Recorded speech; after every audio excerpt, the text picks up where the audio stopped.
Hello friends, welcome to our channel Nursing Champion. Today we are going to discuss about the topic menstruation जो हर nursing related courses ANM हो JNM हो degree courses हो सब में important माना जाता है।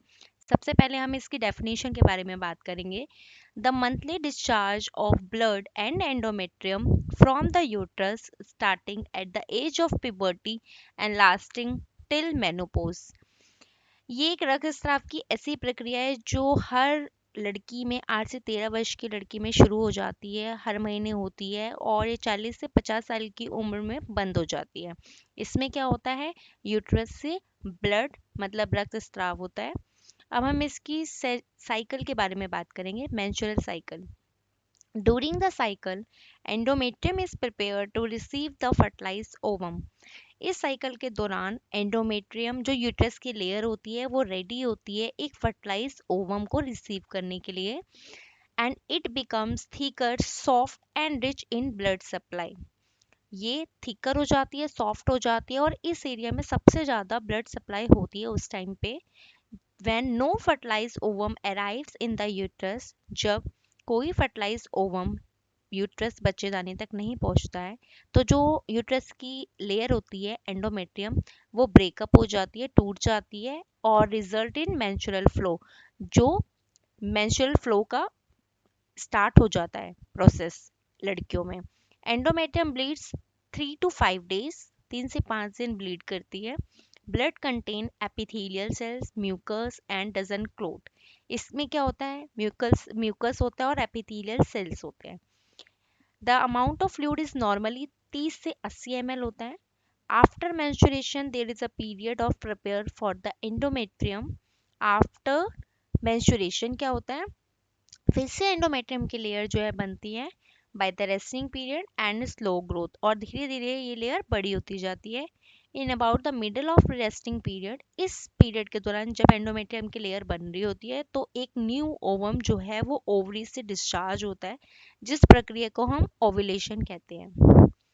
अब हम प्री मेंस्ट्रुअल पीरियड बात करते हैं। With congestion in the uterus क्या होता है, 7 days होता है। मेंस्ट्रुएशन 5 दिन की होते हैं। पीरियड ऑफ रिपेयर, जब वो रिपेयर हो रही होती है लेयर, 6 days होता है। Resting period with ovulation 10 days होता है। एंड ग्रैंड टोटल जो होता है वो 28 days का होता है। Ovulation usually takes place in mid, जो ओवुलेशन होता है वो बीच में होती है, जब ये प्रोसेस स्टार्ट हो रखा होता है और एंड अप होने वाला होता है तो उसके बीच में होता है। With in the beginning of days, this is the time when the women is fertile. जब शुरू के डेज होते हैं उसमें जो होता है चांसेस होते हैं वुमेन फर्टाइल होती है एंड प्रेगनेंसी के हाई चांसेस होते हैं। नाउ हम इसकी मेंस्ट्रुअल साइकिल के फेसेस के बारे में बात करेंगे। The menstrual cycle is the name given to the physiological changes that occur in the uterus.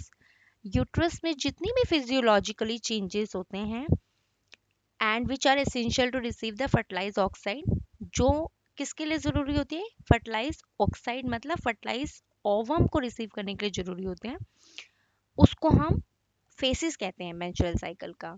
इसके 3 फेसेस होते हैं, एक होता है मेंस्ट्रुअल फेस, एक होता है प्रोलिफरेटिव फेस और एक होता है सेक्रेटरी फेस। सबसे पहले हम बात करेंगे the menstrual phase. This phase is often referred to as menstruation, bleeding, menses और अ पीरियड। इसे हम क्या कहते हैं, मेंस्ट्रुएशन भी कहते हैं, हम ब्लीडिंग भी कहते हैं, मेंसेस भी कहते हैं और पीरियड के नाम से भी जानते हैं। Physiologically, this is the terminal phase of the reproductive cycle of events. जो reproductive cycle of चलती है, कंटिन्यू होती है, उसका टर्मिनल फेज होता है and is simultaneous with the beginning of the follicular phase of the ovarian cycle. Ovarian cycle की जो स्टार्टिंग में फॉलिकुलर फेज होता है उससे बिगनिंग होती है इसकी। द आर्टरीज जो होती है, spiral arteries of the endometrium go into spasm and withdrawing the blood supply to it. And वो जो आर्टरीज होती है वो इस एरिया में एंडोमेट्रियम में सबसे ज़्यादा ब्लड सप्लाई करती है। तभी हमने पिछली स्लाइड्स में बात करी थी कि रिचेस्ट जो एरिया होता है एंडोमेट्रियम उस टाइम पे होता है। And the endometrium dies refer to as necrosis, और वही चीज़ जब फर्टिलाइज ओवम रिसीव नहीं होता है तो एंडोमेट्रियम जो डाई हो जाती है जिसे हम नेक्रोसिस कहते हैं। The endometrium is shed down to the basal layer along with blood from the capillaries, and the unfertilized oxide failure to menstruate is an indication that a woman may have become pregnant. Endometrium जब shut down मतलब झड़ती है, वो अपनी basal layer के साथ झड़ती है जब unfertilised ovum receive होता है तो मतलब जब अनफर्टिलाइज ओवम रिसीव होगा, एंडोमेट्रियम जो है उसमें ग्रोथ नहीं होगी तो वो शट डाउन हो जाएगी, वो झड़ जाएगी। और वीमेन तब तक प्रेग्नेंट नहीं हो सकती जब तक फर्टिलाइज ओवम ना मिले। menstruation lasts for typically 3 to 5 days, although 2 to 7 days is also considered normal। वैसे 3 से 5 दिन की प्रक्रिया होती है, लेकिन 2 से 7 दिन भी हो तो उसे भी हम नॉर्मल कहते हैं। इसमें जो ब्लड लॉस होता है वो 50 से 150 ml मतलब 50 to 150 ml ड्यूरिंग मेंस्ट्रुएशन जो है एक वीमेन में ब्लड लॉस होता है।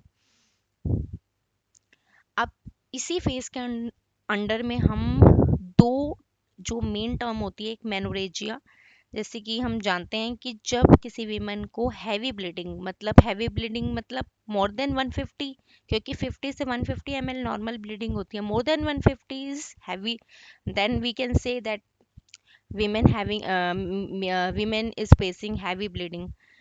So the term denote menorrhagia is heavy bleeding.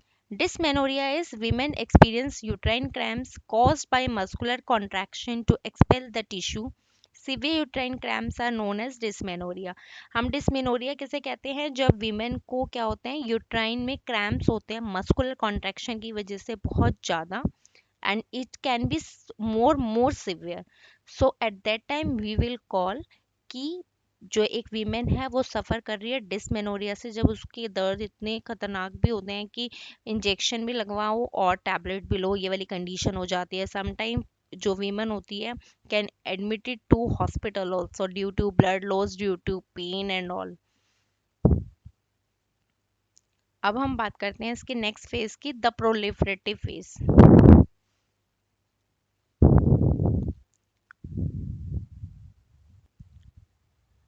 अब हम बात करते हैं menstrual phases में proliferative phase की।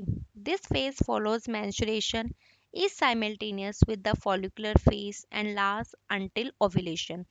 ये जो phase होता है वो menstruation शुरू कब होता है, फॉलिकुलर फेज से, और ओवुलेशन, ओवुलेशन जो हमने प्रीवियस स्लाइड में देखा है, ओवुलेशन क्या होता है, जब ओवम रिलीज होता है तो उस प्रक्रिया को हम ओवुलेशन कहते हैं, तब तक चलता है। There is a formation of a new layer of endometrium in the uterus refer to as the proliferative phase. इसमें क्या होता है, एंडोमेट्रियम जो है वो नई लेयर बनती है, जिस जो यूट्रस की ऑब्वियसली हम बात कर चुके हैं कि यूट्रस की एंडोमेट्रियम लेयर होती है, इस फेज में वो नई बनती है। This phase is under the control of estradiol and other estrogens secreted by the Graafian follicles and consists of regrowth and thickening of the endometrium in the uterus। जो hormones होते हैं estradiol एंड एस्ट्रोजन जो graphene follicle से release होते हैं, उसके through क्या होता है, जो एंडोमेट्रियम की लेयर होती है, यूट्रस की लेयर होती है जो एंडोमेट्रियम, वो थिक होती है और उसकी रीग्रोथ होती है। During the first few days this phase the endometrium is reforming describe as in the regenerative phase. जो रीजनरेटिव फेज होता है उसमें हमने बता ही दिया है कि एंडोमेट्रियम जो है वो रीफॉर्म हो रही होती है, बढ़ रही होती है, किसके थ्रू, हार्मोन्स एस्ट्रोडाइन एंड एस्ट्रोजन जो ग्राफिन फॉलिकल से निकलता है। At the completion of this phase endometrium consist of 3 layers. इस फेज में क्या होता है, एंडोमेट्रियम की हम 3 लेयर्स के बारे में बात करेंगे। First is basal, second is functional and third is cuboidal ciliated epithelial layer. Basal layer जो होती है वो लाई करती है immediately above the myometrium and is approximately 1 mm thick. जो ये वाली बेसल लेयर होती है ना, ये मायोमेट्रियम के जो यूट्रस की लेयर होती है मायोमेट्रियम, उसके तुरंत ऊपर लाई करती है एंड 1 mm थिक होती है। फंक्शनल लेयर जो होती है which contains tubular gland is approximately 2.5 mm thick. ये जो है फंक्शनल लेयर, इसमें ट्यूबुलर ग्लैंड्स होती है और ये 2.5 mm थिक होती है। और जो है top of the basal layer lie करती है. It changes constantly according to the hormonal influences of the ovary. जो भी हार्मोनल की वजह से चेंजेस इन्फ्लुएंसेस होते हैं उसके अकॉर्डिंगली ये चेंज होती है. C is cuboidal ciliated epithelial layer covers the functional layer. जो cuboidal ciliated layer होती है वो क्या करती है, functional layer को भी cover करती है. If fertilization occur, the fertilized oxide implant itself within the endometrium. वही वाली चीज जो हम प्रीवियस स्लाइड में बात कर चुके हैं, अगर फर्टिलाइज ऑक्साइड मतलब फर्टिलाइज ओवम मिल जाता है तो अपने आप ही वो एंडोमेट्रियम में मर्ज हो जाता है, इम्प्लांट हो जाता है और वो ग्रोथ करने लग जाता है. अब हम बात करते हैं इसके second phase, the secretary phase. This phase follow the proliferative phase and is simultaneous with ovulation.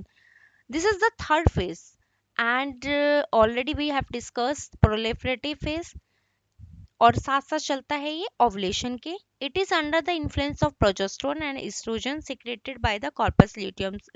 Actually क्या होता है, जो कॉर्पस ल्यूटियम होता है वो हार्मोन रिलीज करता है प्रोजेस्टेरोन और एस्ट्रोजन. उसकी कंट्रोल की वजह से जो सिक्रेटिव फेस होता है वो हमारा प्रोसेस में आता है.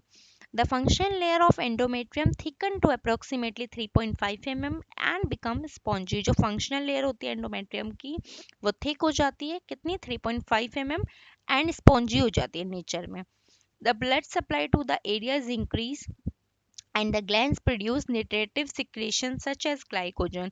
क्या होता है ब्लड एरिया जो एंडोमेट्रियम का होता है इसमें सबसे ज़्यादा हाईएस्ट रिच, हमने पहले भी डिस्कस किया है कि ये रिचेस्ट एरिया होता है जहाँ ब्लड सप्लाई स्टार्ट हो गई अगर तो बहुत ज़्यादा होती है और इसमें न्यूट्रिटिव सिक्रेशंस भी होते हैं जैसे glycogen. This condition last for approximately 7 days awaited the fertilize oocyte. ये फर्टिलाइज ओवम का वेट कर रहा होता है 7 days में, 7 days तक. ये हमारे हुए 3 phases ऑफ मेंस्ट्रुअल साइकिल. अब हम बात करेंगे menstrual hygiene. The menstrual women is considered unclean and is prevented from taking part in normal daily activities in some communities. जैसे हम जानते हैं जो menstrual hygiene है वो बहुत ज़रूरी होता है, लेकिन अभी भी कुछ जगहें ऐसी हैं, कम्युनिटी ऐसी है जहाँ पे ये सब फॉलो नहीं हो पा रहा है. It should be explained that menstruation is normal physiological process. हमें ये समझाना चाहिए menstruation एक प्रोसेस है, natural physiological. It is not something that is noxious, but rather a manifestation of womanhood. There is no harm in bathing, washing hair, and in doing anything to which one accustomed. अब अगर हम ladies, किसी भी ladies को community में जाके हम बात करते हैं तो हमें पहले समझाना चाहिए कि ये कोई ऐसी चीज़ नहीं है जिसमें सर नहीं धोना, नहाना नहीं है. ये सब जो है एक, कह सकते हैं हम कि कई कई विलेज में और अर्बन एरियाज ऐसी हैं जहाँ पे इन चीज़ों में बहुत ज़्यादा मिथ्स है लोगों के बीच में. तो हमें लोगों को काउंसल करना चाहिए ड्यूरिंग, जब हम काउंसलिंग के लिए जाते हैं, कम्युनिकेट करते हैं वीमेन से, तो हमें उनको उनके माइंड को ब्रेन वॉश करना चाहिए.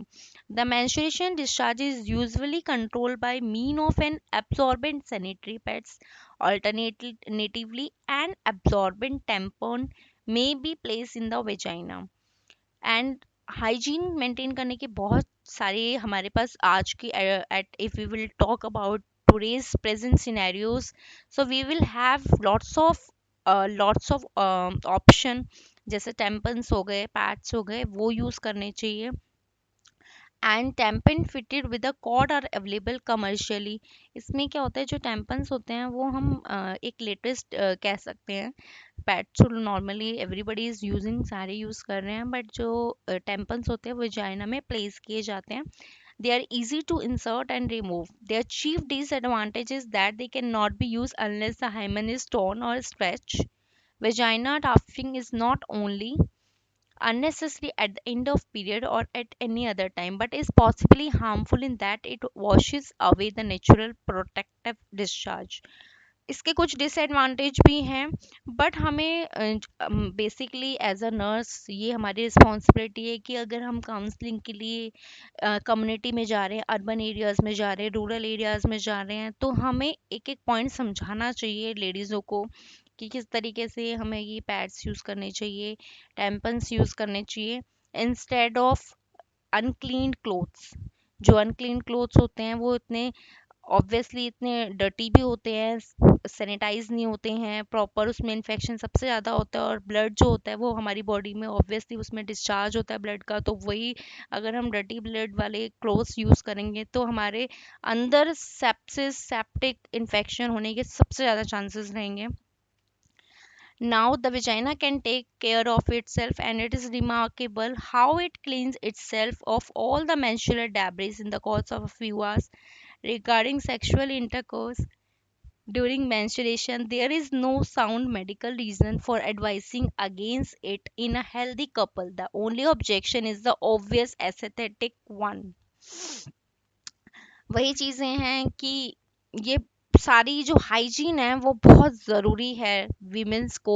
8 से 13 साल की लड़कियां जो होती है वो इतनी कम उम्र की होती है आजकल, इतनी जल्दी ये सब स्टार्ट हो जाता है प्रोसेस, एंड उनको वो इतनी ज़्यादा फिफ्थ क्लास में होती है, सिक्स क्लास में इतनी अवेयर नहीं होती है चीज़ों से। तो हमें स्कूलों में भी मुझे लगता है कि काउंसलिंग प्रोवाइड करनी चाहिए।